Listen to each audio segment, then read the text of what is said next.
السلام عليكم ورحمة الله وبركاته. يا صباح الفل، صباح الورد على كل الناس. ازيكم؟ عاملين ايه؟ يا رب تكونوا بخير، يا رب كل الناس دايما بخير يا رب.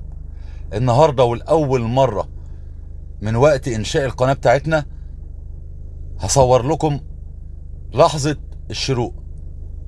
أنا بسجل بعد صلاة الفجر مباشرة زي ما حضراتكم شايفين بالظبط. يلا بينا ونتكلم عن البحر شوية. بسم الله الرحمن الرحيم.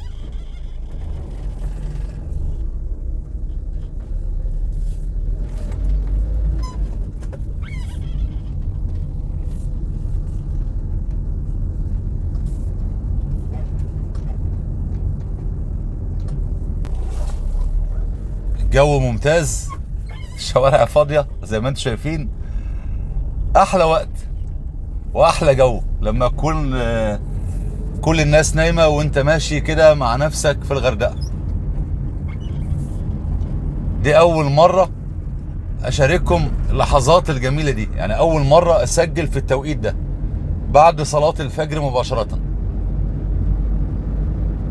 هنشوف لحظة الشروق مع بعض ونتكلم عن البحر شوية والناس اللي عايزين استوديوهات وشقق على البحر.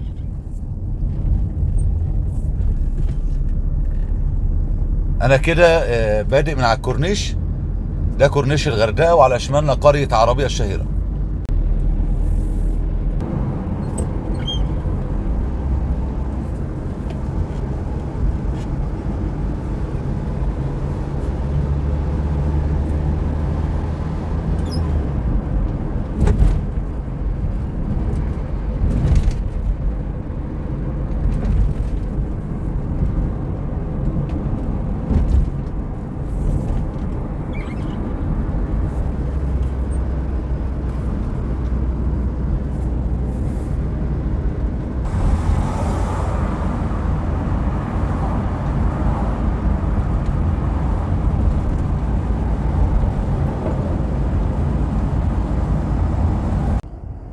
وصلنا المكان اللي هنسجل منه، ده اسمه شارع شيراتون القديم او طريق فلفلة.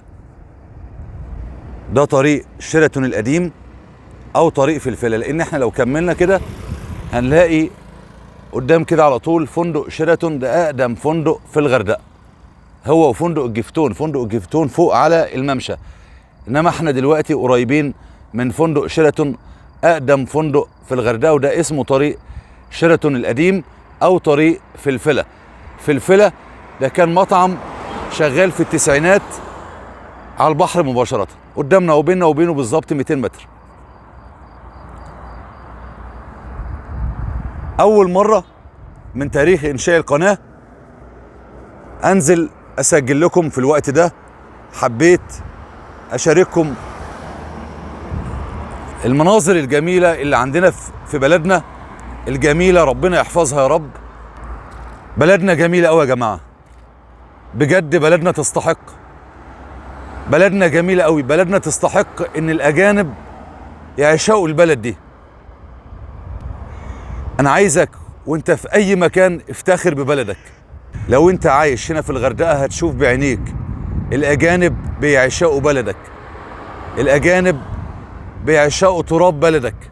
بلدك فيها مناظر طبيعية مش موجودة في العالم كله، بلدك فيها جو رباني مش موجود في اي حتة في العالم.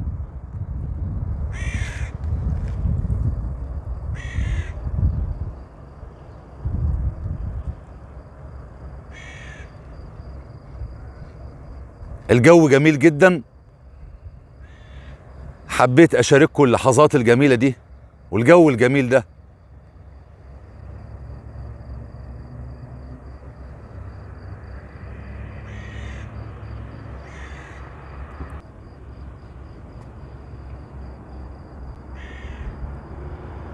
تعال هنا وشوف بنفسك، تعال هنا وشوف الجمال الرباني اللي في بلدك. اوعى تستقل ببلدك ابدا، اوعى تستقل بنفسك ابدا، بلدك جميلة.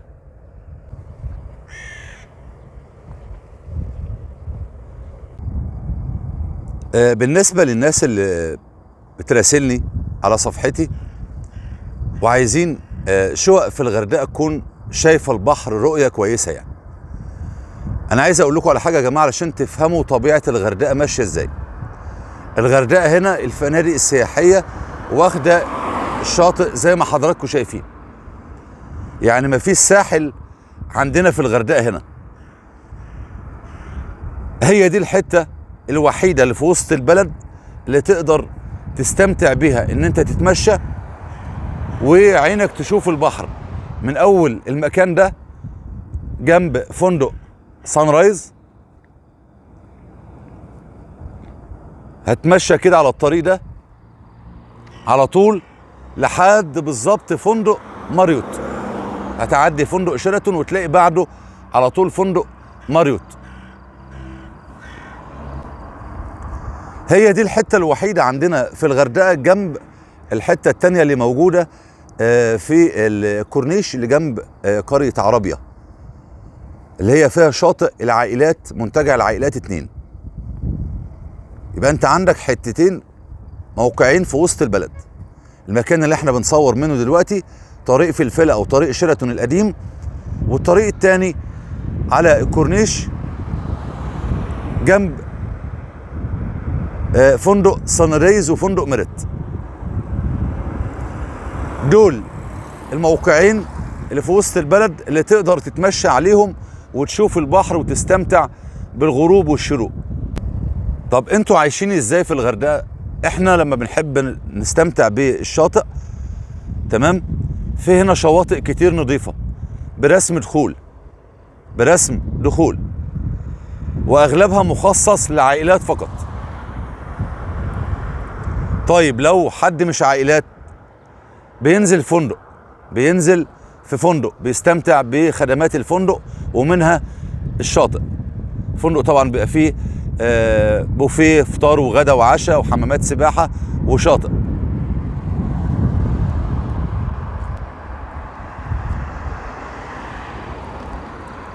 انما لو انت جاي ممكن مثلا تحجز هنا استوديو او شقه مفروشه تقضي فيها اجازتك ومش عايز تنزل في فنادق، يبقى تختار شاطئ برسم دخول، والشواطئ هنا كتيره. يبقى لو انت غاوي البحر مفيش قدامك حل غير ان انت تشتري حاجه وحده يعني داخل كومباوند على البحر مباشره. هتستمتع بالخدمات الموجوده في المنتجع او الكومباوند، هيبقى في حمامات سباحه وفي بحر مدى الحياه. لو انت حابب البحر هو ده الحل الوحيد للناس اللي بيحبوا البحر. عايز حاجه شايفه البحر ملهاش حل غير ان انت تشتري داخل منتجع او كومباوند على البحر مباشره علشان تفضل مدى الحياه بتستمتع بالبحر والخدمات اللي موجوده في المكان.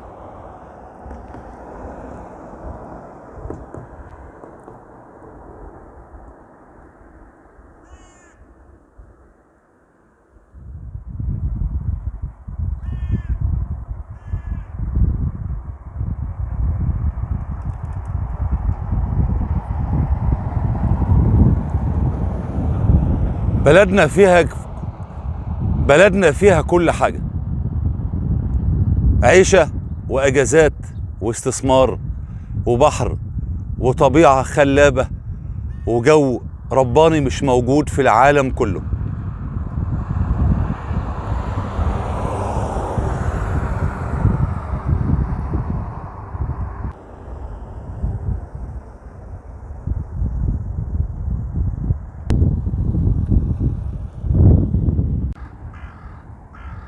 الغردقة بترحب بكل الناس، الغردقة بترحب بكل جنسيات العالم.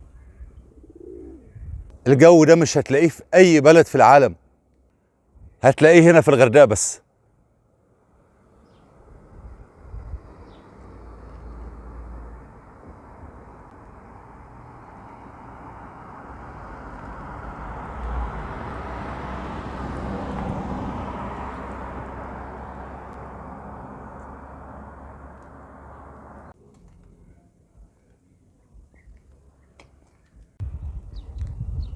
وده كان الفيديو بتاعنا النهارده، مع خالص تحياتي وتمنياتي للجميع بالتوفيق. دمتم بخير، والسلام عليكم ورحمة الله وبركاته.